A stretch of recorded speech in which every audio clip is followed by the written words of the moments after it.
Noong unang panahon, nagkaroon ng paligsahan ang Hapon, Amerikano, Negro at Pilipino. Ang paligsahan na to ay patigasan ng ulo. Ang contestant ay dapat tatalon sa building at dapat unaulo pagbagsak.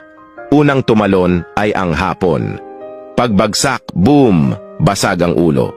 Sabi ng MC, out na ang Hapon, ang lambot ng ulo. Amerikano, ikaw naman.